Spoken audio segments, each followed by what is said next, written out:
Glória a Deus, glória a Deus. Pastor, obrigado pela oportunidade. Meu nome é Rodrigo Custódio. Eu nasci e vivi na Igreja Adventista Sétimo Dia por 40 anos. 40 anos. E escapei da seita em novembro de 2022, na segunda semana.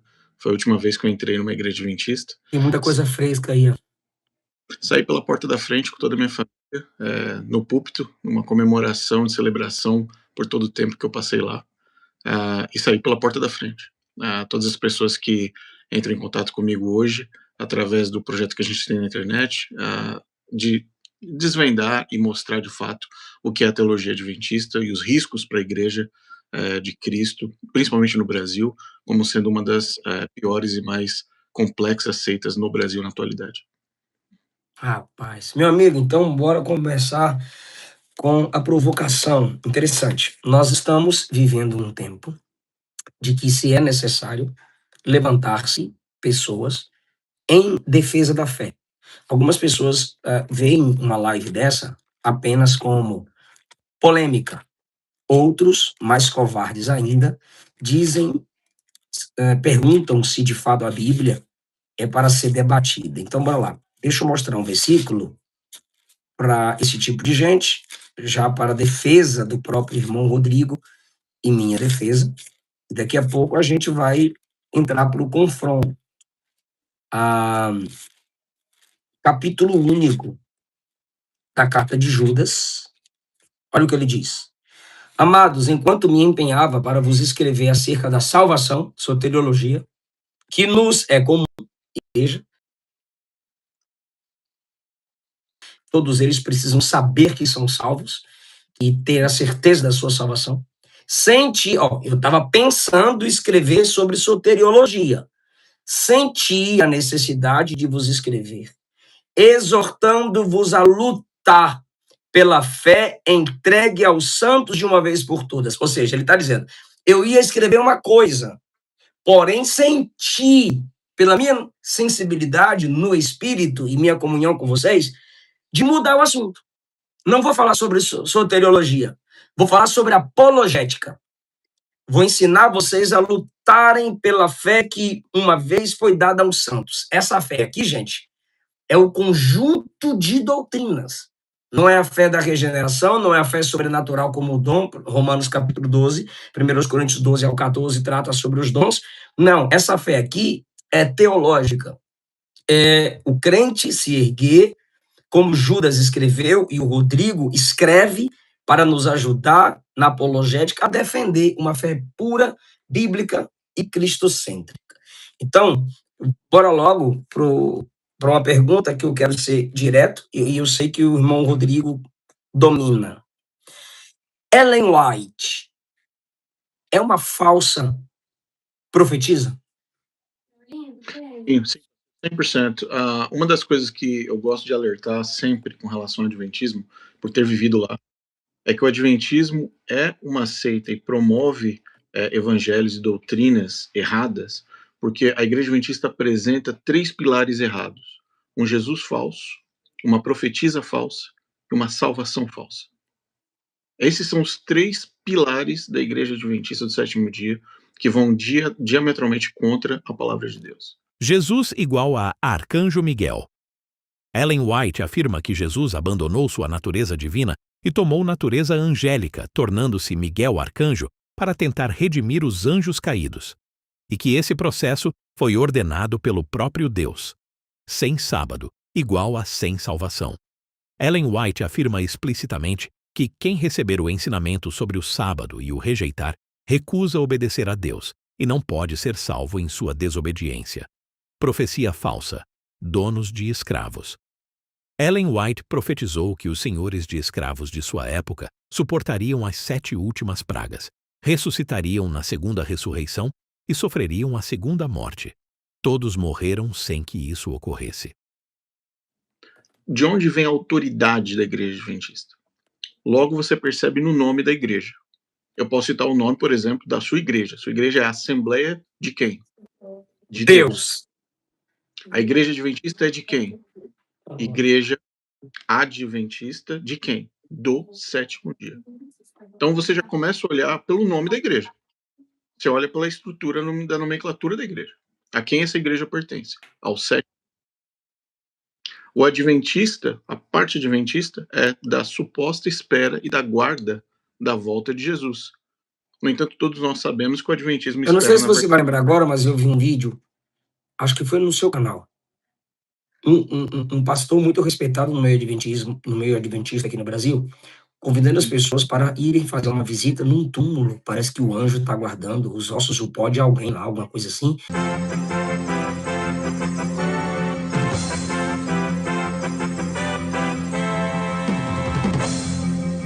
Adventistas agora creem que anjos protegem o pó dos mortos.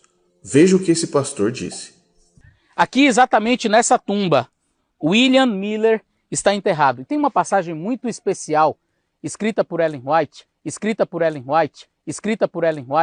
no livro Primeiros Escritos, na página 258. Os anjos de Deus vigiam o precioso pó deste servo de Deus, e ele ressurgirá ao som da última trombeta. E nesse vídeo ele cita quem trouxe o sábado para o adventismo. Sim, sim. E o sábado na igreja adventista, na verdade, não nasce na igreja adventista. Ele é apresentado pelos batistas do sétimo dia. Os batistas do sétimo dia apresentam a guarda sabática para os primórdios, os pioneiros da igreja adventista, no qual estava Ellen White. E aí ela entende, de alguma forma ou de outra, ela entende que aquela guarda do sábado é determinante para a salvação. Ela não é simplesmente um dia que você escolhe adorar a Deus. Não existe, obviamente, na Bíblia nenhuma passagem que condena as pessoas de adorar a Deus na segunda, na terça, na quinta, no sábado. Não existe uma condenação, o apóstolo Paulo é claro nisso. Cada um faça de acordo com a sua consciência. É claro que nós sabemos que a igreja, desde do Pentecoste, se reúne aos domingos. Isso é historicamente um fato. Mas Ellen White altera isso, colocando o sábado como uma ponte, como uma divisão entre santos e ímpios. O sinal ou selo de Deus é revelado na observância do sábado do sétimo dia, o memorial do Senhor da criação. A marca da besta é o oposto, é a observância do primeiro dia da semana. Se a luz da verdade lhe foi apresentada, revelando o sábado do quarto mandamento e mostrando que não há fundamento na palavra de Deus para a observância do domingo, e ainda assim você se apega ao falso sábado, recusando guardar o santo sábado que Deus chama de meu santo dia, você recebe a marca da besta. Só poderá haver duas classes. Cada participante é assinalado distintamente, ou com o selo do Deus vivo ou com o sinal da besta. O sábado será a pedra de toque de lealdade, pois é o ponto da verdade especialmente controvertida. Quando sobrevier aos homens a prova final, traçar-se-á a linha divisória entre os que servem a Deus e os que não o servem. Ao passo que uma classe, aceitando o sinal de submissão aos poderes terrestres, recebe o sinal da besta, a outra, preferindo o sinal de obediência à autoridade divina, recebe o selo de Deus. Santificar o sábado ao Senhor porta em salvação eterna. E aí parte da premissa que eu citei no início. Uma profetisa falsa, uma salvação falsa, e um Jesus falso. Agora, por que Ellen White é uma falsa profetisa? Porque ela predisse ou profetizou coisas que não aconteceram. É simples assim. Deus em Deuteronômio apresenta, se um profeta disser algo e não se cumprir, que não tenham medo dele, que não respeitem ele. E Ellen White tem mais de 50, eu acho que eu mandei para você um PDF que só tem 22 falsas profecias de Ellen White, em todos os aspectos, desde a cristologia, escatologia, soteriologia, todas elas falsas que nunca ocorreram. Baixe gratuitamente o mesmo documento que o pastor Eliseu Rodrigues recebeu. Clique no link na descrição desse vídeo e acesse o e-book grátis. Vamos a algumas profecias falsas de Ellen White. Acompanhe. Os mortos e os moribundos estarão ao nosso redor em breve. 1849. O que vimos e ouvimos da pestilência é apenas o começo do que veremos e ouviremos. Em breve, os mortos e os moribundos estarão ao nosso redor. Vi que alguns serão tão endurecidos a ponto de até zombar dos juízos de Deus. Então os mortos pelo Senhor serão de uma extremidade à outra da terra. Não serão lamentados, recolhidos, nem sepultados, mas seu mau cheiro subirá da face de toda a terra. A epidemia de cólera no tempo de Ellen White criou um caos nos Estados Unidos, mas após algum tempo, ela acabou. Os Estados Unidos entraram em período de paz e prosperidade por muitos anos. Esta passagem foi silenciosamente removida quando o texto foi republicado no livro Primeiros Escritos, na edição americana de 1882, 33 anos depois. Pouquíssimos adventistas modernos sequer sabem que ela existiu. Conferência de Battle Creek, 27 de maio de 1856. Foi-me mostrada a companhia presente na conferência. Disse o anjo: alguns serão comida para os vermes, alguns sujeitos das 7 últimas pragas. Alguns estarão vivos e permanecerão na terra para ser trasladados na vinda de Jesus. Resultado documentado. Uma lista de 67 participantes foi compilada por Evelyn Lewis Reeves em 1910. O último sobrevivente da conferência foi J. H. Kellogg, falecido em 1943. Todos morreram. Nenhum foi trasladado. Nenhum sofreu as 7 últimas pragas. O próprio editor da Review and Herald, F. M. Wilcox, declarou em 1931 ter aceitado a profecia pelo seu valor nominal. E mesmo assim ela falhou. Algo grande está para acontecer, e logo. 18 de fevereiro de 1892. Algo grande e decisivo está para acontecer, e isso em breve. Se houver algum atraso, o caráter de Deus e seu trono serão comprometidos. Ellen G. White, escrito em Manuscript 27, 1892, que foi liberado apenas em 2014. É óbvio que nada aconteceu em 1892 e o mundo seguiu seu curso, sem volta de Jesus, sem pragas, sem selamento, e apenas mais uma profecia falsa de Ellen White. E a Igreja Adventista é plenamente consciente disso porque os escritos são 100% verificáveis. Então, a história da Igreja Adventista apresenta uma profetisa, que é falsa, mas que ainda mantém autoridade sobre os membros, sobre a Igreja, sobre a administração da Igreja. E esses pontos são importantíssimos para que as pessoas, para a Igreja no Brasil, entendam que a Igreja Adventista apresenta um evangelho falso. Pelo que eu vi você falar, está além de previsões que não acontecem desde sua origem. Desde sua origem, o Adventismo tropeça em profetizar e não acontecer. Ok, desde sua origem, o Adventismo tropeça em profetizar e não acontecer. Jesus voltará em 1845. Numa ocasião, ela viu que o Senhor viria pela segunda vez em junho de 1845. A profecia foi discutida em todas as igrejas e num pequeno jornal da porta fechada, publicado em Portland, Maine. Durante o verão, depois que junho passou, ouvi uma amiga perguntar-lhe como ela explicava a visão. Ela respondeu que lhe tinham dito na linguagem de Canaã e ela não entendia a linguagem, que seria no setembro seguinte que o Senhor viria, e a segunda colheita de grama em vez da primeira em junho. Setembro passou, e muitos outros passaram desde então, e ainda não vimos o Senhor.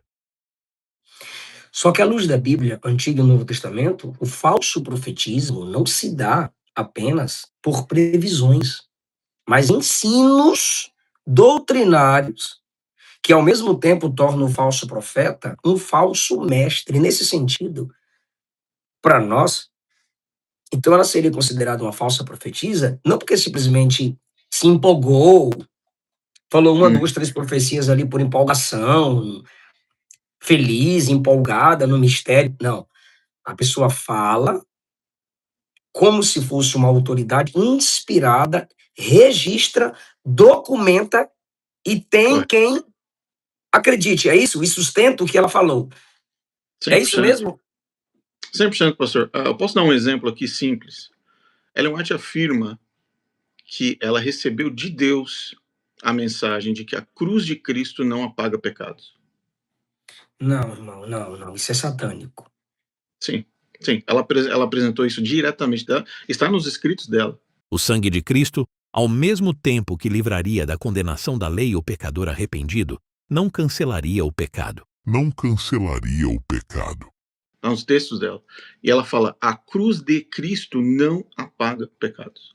Aliás, Ellen White disse que Cristo não sabia se o sacrifício dele seria aceito pelo Pai. O Salvador não podia enxergar para além dos portais do sepulcro.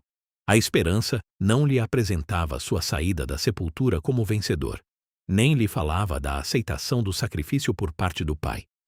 Temia que o pecado fosse tão ofensivo a Deus, que sua separação houvesse de ser eterna. Ele não conseguia ver além do túmulo, se ele conseguiria sair do túmulo e sobreviver àquela destruição do corpo que foi promovida pelo próprio inimigo, né?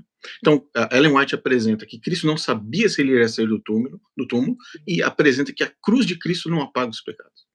Tá, quantas vezes Jesus falou para os discípulos que ele morreria para a salvação de muitos, que ele seria crucificado, zombado, mas ao terceiro dia ressuscitaria. Exato. Exato. É muito perigoso isso. Mas por que ela falou isso? Porque Ellen White, na continuação da história de Cristo, quando Cristo ressuscita e ascende ao céu e é glorificado, Ellen White afirma que Cristo não entra na presença de Deus, não entra no Santo dos Santos após a sua ascensão. Que Cristo fica esperando até 1844 para entrar na presença de Deus. Foi-me mostrado o que ocorreu no céu no final do período profético, em 1844.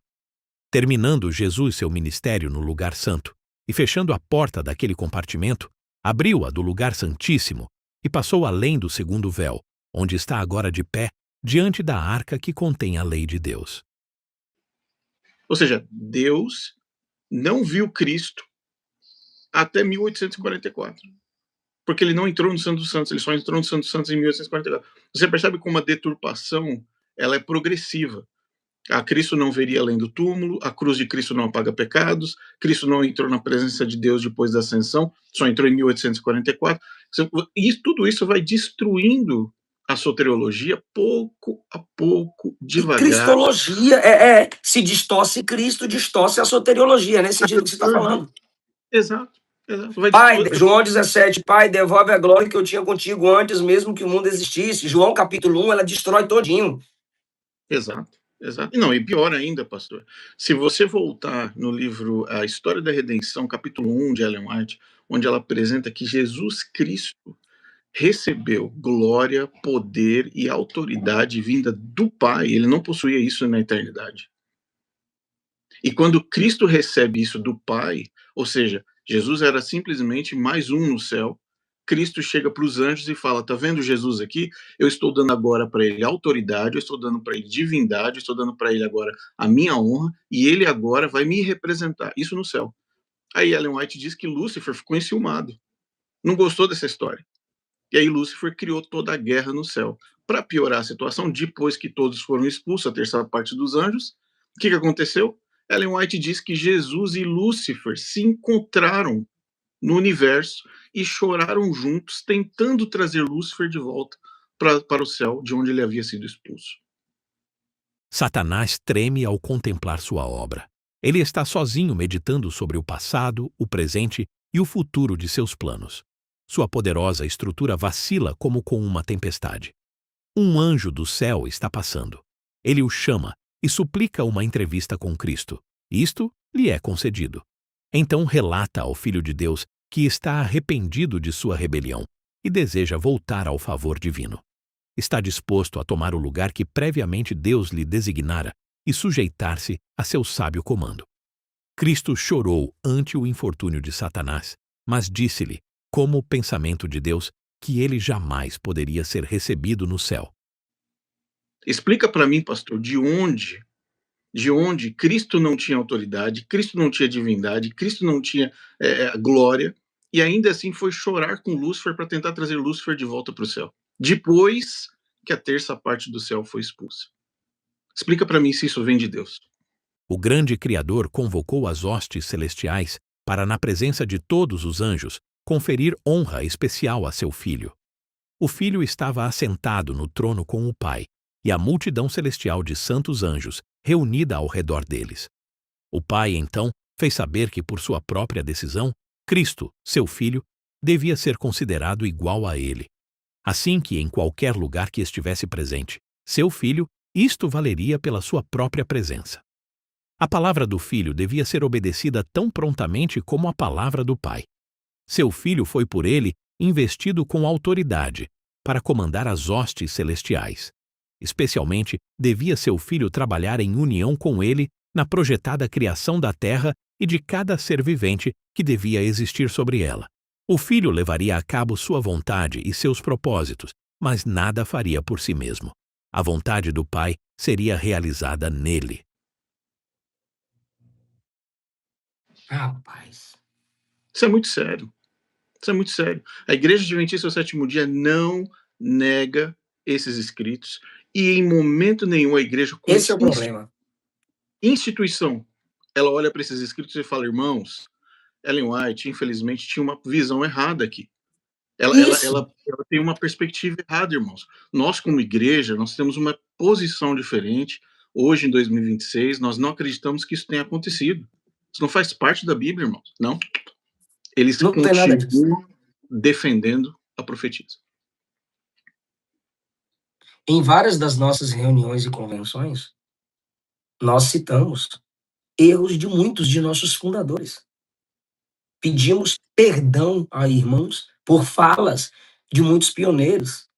É assim que deve ser, porque o cânon está fechado, o texto inspirado está aqui, mas a nossa mente vai se desenvolvendo. Nossa compreensão do texto, você vai estudando o grego, o hebraico, o aramaico, né? Você vai recebendo materiais de pessoas que estudaram antes de você. Mas não existe isso no Adventismo. Não, É porque nesse sentido, então. Pode falar. Porque no Adventismo, pastor, a Ellen White é a chave hermenêutica infalível. Pronto, eu ia te perguntar isso. Eu já ouvi falar disso.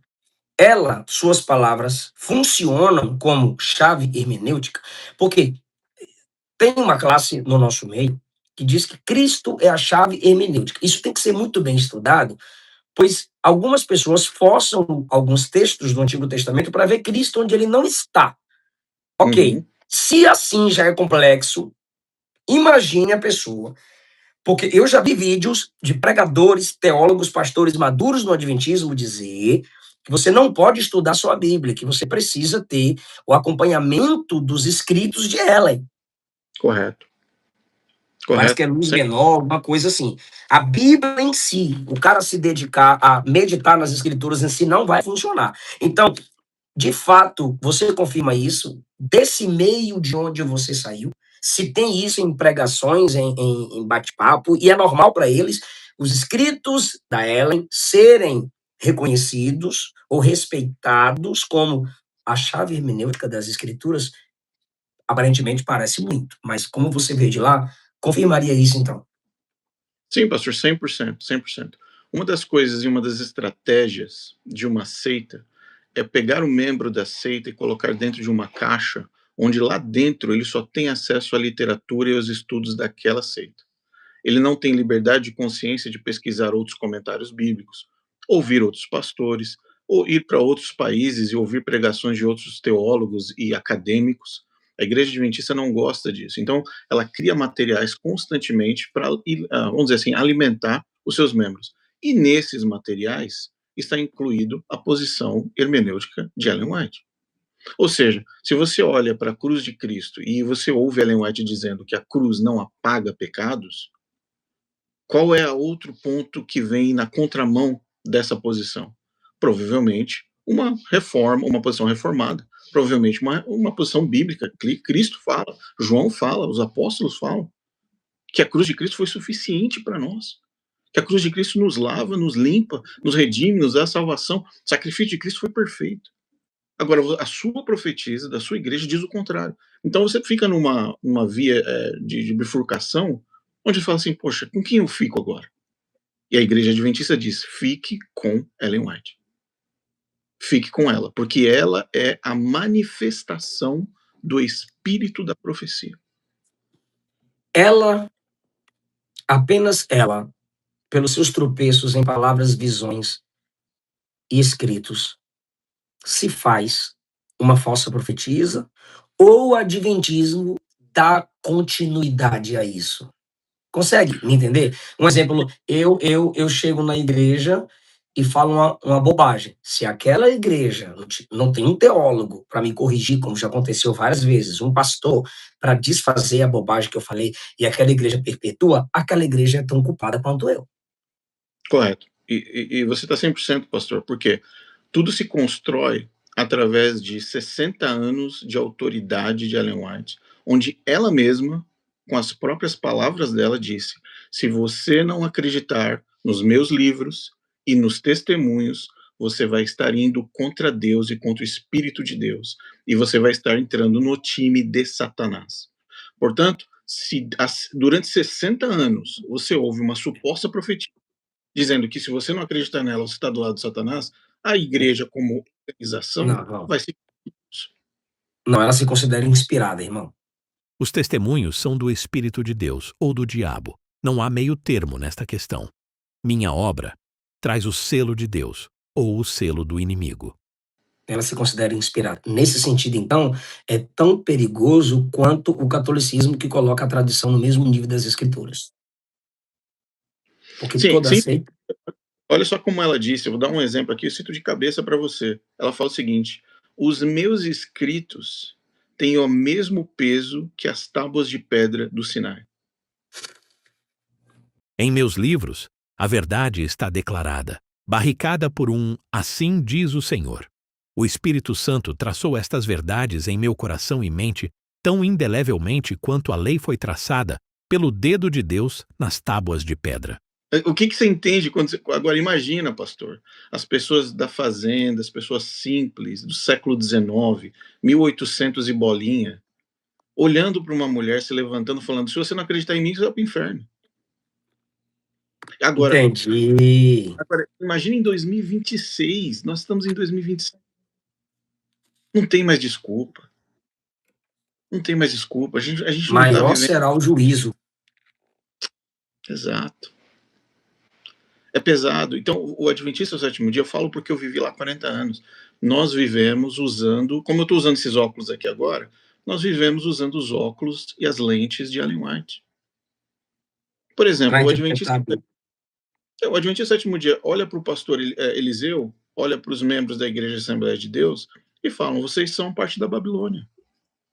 Vocês Sim. não guardam um sábado. Como é que vocês podem dizer que vocês são da parte do corpo de Cristo se vocês não guardam o sábado? Então vocês são babilônios. Ah, não, tudo bem. Então como é que o pastor Eliseu vai fazer parte, então, do trigo, não do joio? Ele tem que se unir à igreja adventista. Deus tem na igreja adventista o seu remanescente fiel. Mas a maioria dos fiéis de Deus não estão ainda no adventismo. Eles estão lá fora, em Babilônia. Mas a maioria dos fiéis de Deus não estão ainda no adventismo. Eles estão lá fora, em Babilônia. Deus vai fazer um chamado para os sinceros dele que estão lá fora, e eles vão se unir ao remanescente. Agora, o conceito de sacudidura é que a igreja vai ser sacudida, o trigo e o joio. E quem é que sairá fora? O joio. O trigo fica. Então, nessa sacudidura final, os infiéis sairão da igreja. E eles darão lugar aos sinceros de Deus que estão em Babilônia.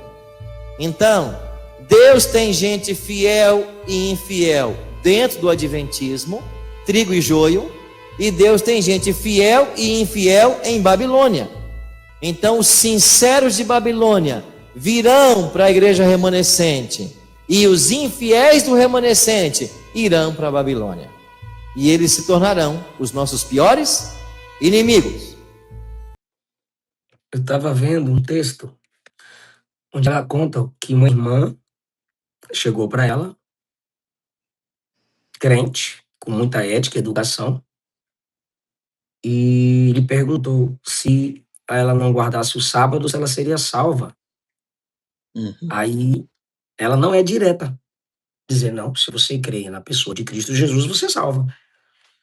Não, ela simplesmente faz um jogo de palavras, né? Se isso lhe foi concedido saber, estude mais e você saberá. Aí a pessoa diz, tá bom, estou disposta a guardar o sábado se o Jesus me ordenar, se o meu Senhor ordenar. Aí ela começa a questionar essa fala da irmã. Você lembra disso?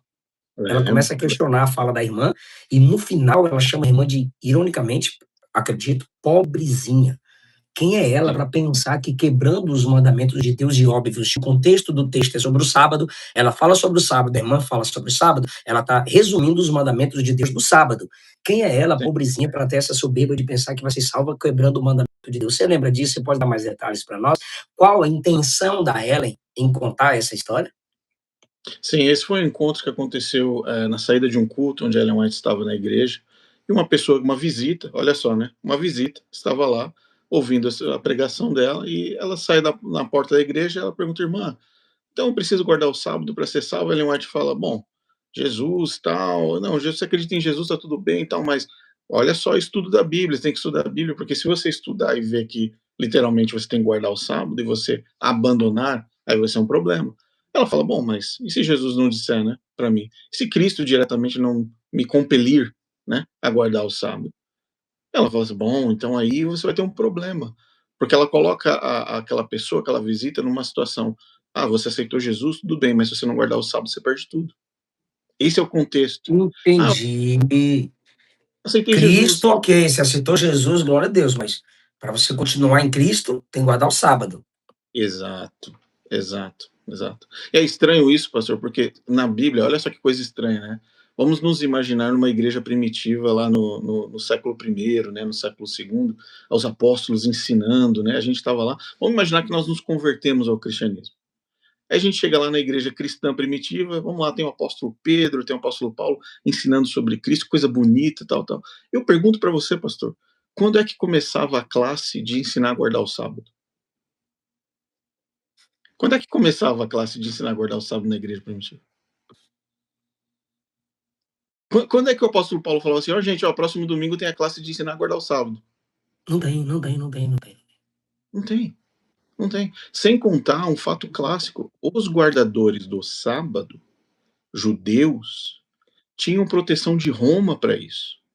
Eles eram protegidos por Roma. Roma deu, mesmo sobre o domínio do povo judeu, deu a eles o direito de exercer sua religião, guardar os sábados e assim por Era diante. normal, Roma fazia isso. Normal, Roma deu essa. Agora, Roma perseguiu os cristãos por quê? Porque eles guardavam o sábado? Eles não perseguiriam os cristãos se eles guardassem o sábado. Porque já estava na lei permitido guardar o sábado. Até porque o desejo de Roma era que os cristãos fossem realmente, simplesmente um só com o judaísmo. E eles começaram a se mostrar diferentes Exato. da E qual tradição judaica. Aí se inicia a perseguição. E um dos pontos principais era a diferença do dia de culto. Ah, só que aí você era perseguido dos dois lados, né, pastor? Se você era um cristão e fosse guardar o sábado numa sinagoga, os judeus atacavam você porque você considerava Cristo o Messias. Se você ia guardar o domingo ou adorar a Deus aos domingos, você era perseguido pelo governo, pelo Estado. Não, cara, porque até hoje eu vi um debate que estava o Rodrigo Silva, representando o Adventismo, e um judeu. O cara triturou assim, ficou confrontando, sendo contra. Tanto o assembleano na frente, que foi lá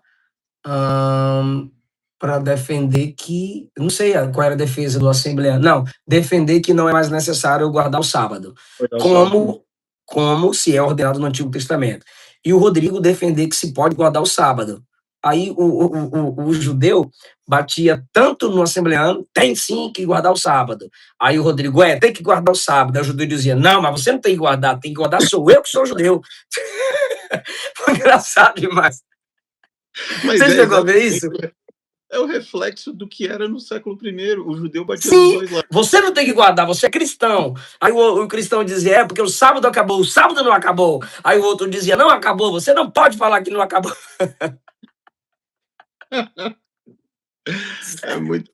É muito louco. E agora para pensar, pastor. O apóstolo Paulo já tinha claro, ele falou assim: Já uns tinha fazem resolvido, né? questão de dia, outros fazem questão de dias, outros fazem questão de dia nenhum. Cada um faça para Deus. Se você acha que você tem que guardar tal dia, faça para Deus. Se você acha que não tem que guardar, para Deus você faz. Agora, não me coloca o dia na frente da cruz. Não me coloca o seu dia na frente da cruz, por favor. Não E me coloca o. coloca. Eles negam, mas colocam.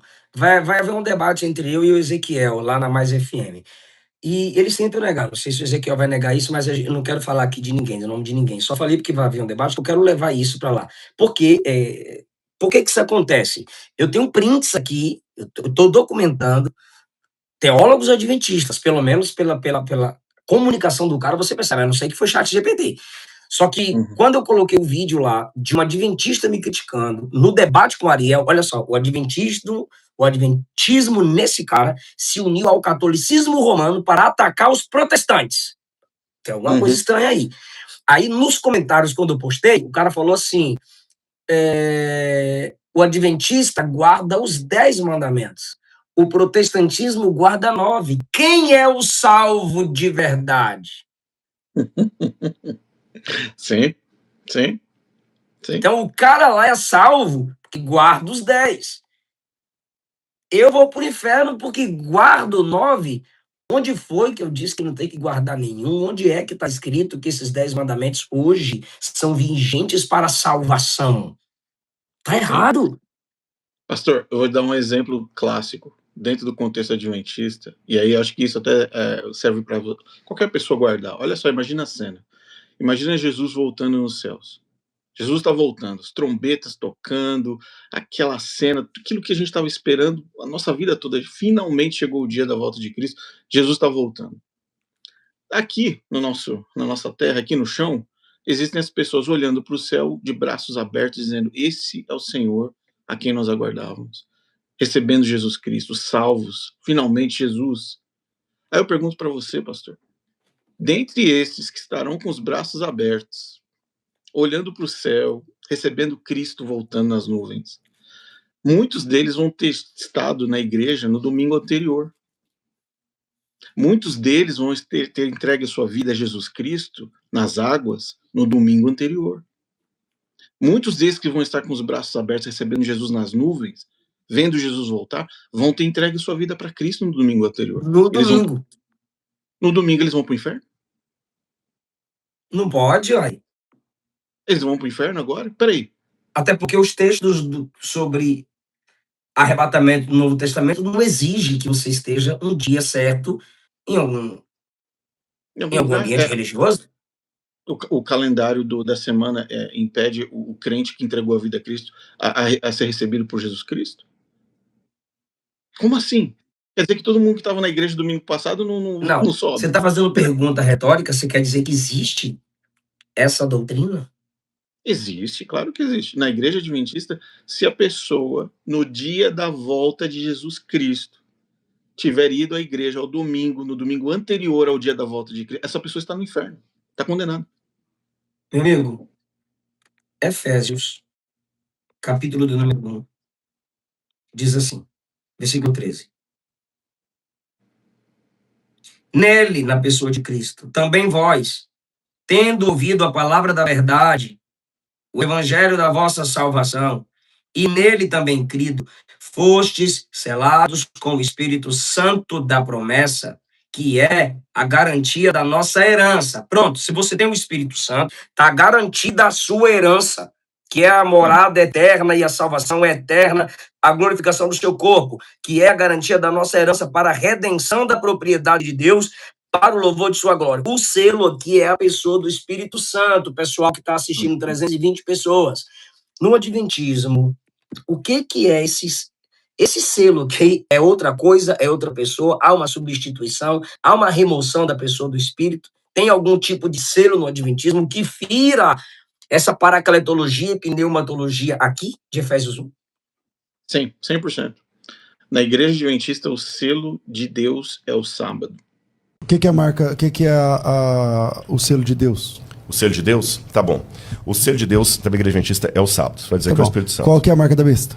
A marca da besta vai ser a guarda do domingo, imposta. O quê? O selo de Deus da igreja adventista é o sábado. O selo de Deus da igreja adventista é o sábado. Vai dizer Tá que é o bom. Espírito Santo. Qual que é a marca da besta?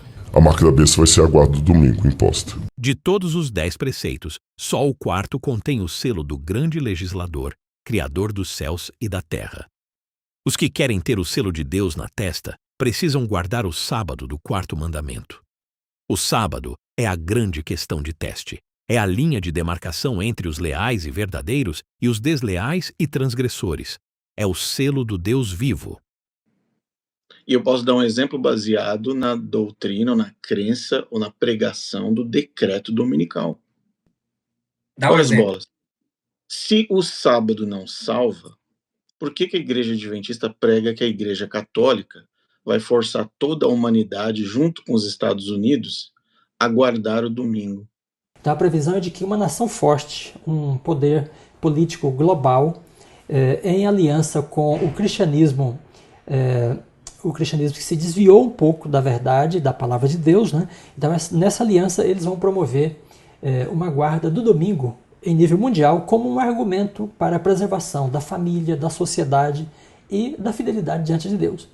Mas é uma fidelidade que não tem o discernimento bíblico, porque a lei de Deus não demanda, né, essa observância do domingo, mas do sábado. Você acha que o decreto dominical sai esse ano ainda? Olha, o cenário profético já está preparado há muitos anos, mas Deus tem estendido o tempo de graça. A gente não sabe se vai ser agora ou se vai levar mais algum tempo, mas devemos viver todos os dias preparados como se fosse hoje. E chegará ao ponto de então o domingo ser colocado como a marca da besta, em contrário ou em lugar do sábado como a marca de Deus.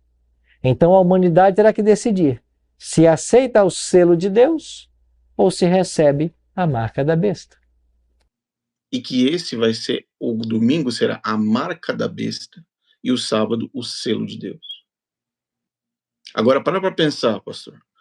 Você enxerga a cena dos Estados Unidos da América, do presidente, vamos usar o Trump como exemplo. Trump mais Papa se unem para forçar todo o planeta Terra a guardar o domingo. Se isso não acontece, e se você não guarda o domingo, você é perseguido, aprisionado e executado. A igreja adventista prega que adventistas serão perseguidos pelos Estados Unidos e pelo Papa. Peraí, eu sou um adventista. Eu sou um adventista, então. Não é o sábado que salva. Aí o Rodrigo diz, tá bom, não é o sábado que salva. Se um dia antes da vinda de Jesus eu tiver cultuado no domingo, ou se Jesus voltar no domingo, e eu não tiver guardado o sábado, eu subo? Não. Não, porque então, você tem a marca. Sábado, meu Deus do céu. Exato, por conta do decreto dominical. Esse é o ponto. O decreto dominical do Papa e dos Estados Unidos separa justos e ímpios, joio e trigo. E somente aqueles que não... Peraí. Pode falar, que eu vou ler um texto aqui. Não, e somente aqueles que rejeitarem a ordem do governo, eles serão recebidos com o selo do sábado. Se você aceitar aguardar o domingo, adorar a Deus no domingo, ir na igreja aos domingos, depois do decreto dominical, você já está com a marca da besta. Agora você imagina o Trump e o Papa juntos, fazendo uma lei para mandar todo mundo guardar o domingo. Pensa nos muçulmanos. Pensa nos judeus lá em Israel. Cara, Hebreus capítulo 10 fala sobre o sacrifício de Cristo, a superioridade do sacrifício de Cristo. Depois fala sobre a exortação a perseverar na fé. E ele conclui que aquele que vem virá em breve e não tardará. O meu justo viverá da fé. Se recuar, a minha alma não se agradará dele. É a fé no justo que me garante a capacidade de ter o meu corpo transformado, me encontrar com Cristo e eternamente viver em comunhão com Ele. Como eu já disse, nos textos do arrebatamento e vinda do Senhor e soteriológicos no Novo Testamento não tem essa ligação com o sábado, apesar deles negarem. Essa doutrina aí derruba por terra essa negação de que não precisa do sábado para salvação. Não, exatamente. Você bateu na ponta certa. Por quê? A igreja adventista não vive sem decreto dominical. Qualquer pastor adventista que você perguntar e disser o seguinte: você acredita no decreto dominical, pastor adventista? Ele vai falar, sim, acredito. Explica para mim o decreto dominical, pastor. Ele vai dizer, vai ter um dia que os Estados Unidos e o Papa vão se juntar e vão forçar o mundo a guardar o domingo. Isso não está na Bíblia. Isso não está na Bíblia. Isso não está na Bíblia. Não está em lugar nenhum na Bíblia essa história. Aí eu falo, tudo bem, mas e se eu negar e que eu quiser continuar guardando, indo à igreja aos domingos? Sou batista, assembleiano, presbiteriano, eu vou à igreja aos domingos. Se eu quiser continuar, o que acontece comigo, pastor adventista?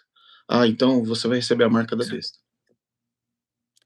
O Rodrigo Silva disse para o César Cavalcante ali na lata. Ele falou direto para o César.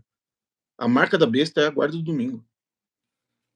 Sem papas na língua. Rapaz, a marca da besta pode ser nas escatologias sérias. Um sistema, uma marca literal, um meio de identificação. Já colocaram que era o código de barra, daqui a pouco é o QR Code, um monte de coisa, o chip, e aí depois disseram que era a vacina. Aí o Adventismo bate o pé dizendo que você ir para o culto dia de domingo é a marca da besta.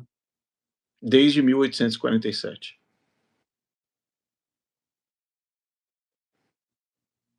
Nós estamos há mais de um século, eles estão há mais de um século pregando isso, pastor. E uma das coisas que eu queria abrir aqui um parênteses, chamar a atenção dos cristãos no Brasil. Existem 3 seitas perigosíssimas no Brasil, que eu falo que são as piores, porque elas literalmente prendem a pessoa num sistema onde nada mais além dos muros dela pode acontecer. E o Adventismo, na minha opinião, de alguém que viveu 40 anos, é a pior seita do Brasil. Porque eles tentam se passar como evangélicos. Esse é o desafio que o crente no Brasil precisa entender. Se você olhar para os Mormons, pastor, os Mormons não escondem a teologia deles. É Joseph Smith, é os planetas, você vai ser um deus, vai ter muitas esposas, Jesus é irmão de Satanás. Eles não escondem isso. Os testemunhos de Jeová não escondem que Jesus não é Deus. Eles não aceitam a divindade de Cristo, mas eles não escondem isso. Agora, a igreja adventista, eles querem se passar por evangélicos. Por isso que o perigo é maior.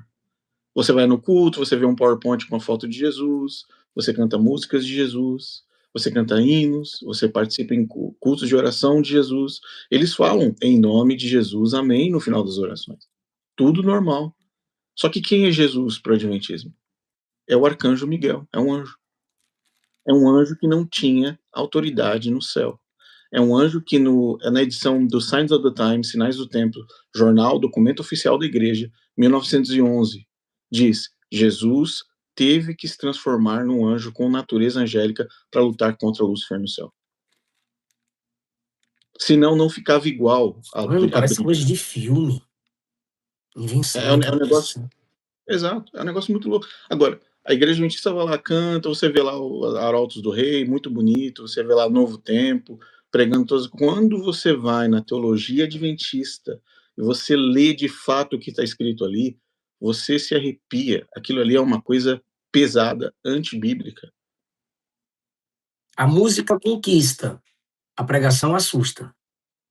Exato. E outra, leia as 28 doutrinas, leia sobre o juízo investigativo. Juízo investigativo, pastor, é uma das piores doutrinas que existe no mundo hoje. E vem da igreja adventista do sétimo dia. Onde não tem segurança de salvação. Onde você pode estar sendo julgado agora. Não, mano, a Bíblia diz que o Espírito testifica em nosso espírito que somos filhos de Deus. Exato. E essa doutrina não tem certeza de salvação? Não. Aliás, isso eu não entrei ainda, pastor, na questão dos aliens e dos ETs, que eu talvez a gente fique para uma outra... Fica para uma outra live a questão dos aliens e dos ETs, porque Jesus Cristo morreu na cruz para salvar os aliens. Isso é Ellen White que fala. Foi pelos anjos e pelos mundos não caídos, tanto quanto por nós, que a grande obra da redenção foi realizada. Até a morte de Cristo, Satanás havia se revestido de tal engano que mesmo os seres santos não tinham compreendido seus princípios, nem visto claramente a natureza de sua rebelião. Quando Cristo morre na cruz, Cristo está morrendo pelos anjos caídos, pelos aliens e pelos seres humanos. Não, na próxima live pode ter certeza que eu vou rir disso aí. Eu quero encerrar com 2 Pedro, capítulo 2. Entre o povo, ou seja, entre o povo de Deus, também houve falsos profetas, assim como entre vós haverá falsos mestres, as ocultas, Uhum. introduzirão heresias destruidoras, negando até o Senhor que os resgatou e trazendo sobre si mesmos repentina destruição. É Muitos verdade. seguirão sua vida de libertinagem e o caminho da verdade será difamado por causa deles. Você que está nos assistindo aí, quase 400 pessoas, cuidado, meu desejo é que o Senhor guarde a sua fé, guarde a sua mente. Você que quer conhecer mais sobre o Adventismo, fala o nome do seu canal e do seu Instagram, irmão Rodrigo.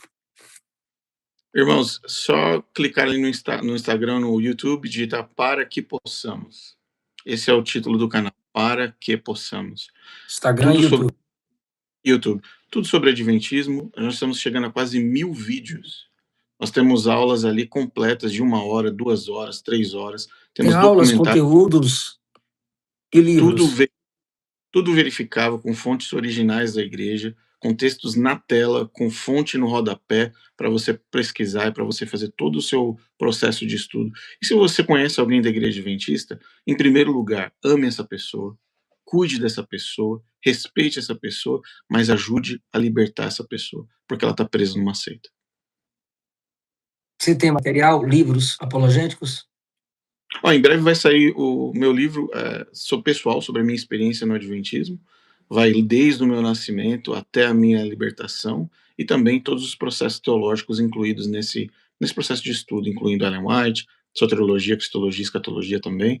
Vai ser um livro com uma linguagem fácil, simples, e vai ser o primeiro livro no Brasil sobre alguém que realmente viveu no Adventismo, contando o que acontece lá dentro. Obrigado, pastor. Chama de pastor aí. Obrigado, meu irmão, mestre, evangelista, pela atenção. Deus abençoe. Até a próxima. E bora fazer aí uma live sobre esse negócio aí de ET, aliens, há várias coisas que eu sei que a gente sempre acrescenta aqui, claro, por causa do vasto conteúdo que você tem, e falar do seu livro também. Que o Senhor continue guardando o seu ministério e sua família. Amém. Obrigado, pastor. Um abraço a todos. Deus abençoe a todos. Obrigado, pessoal.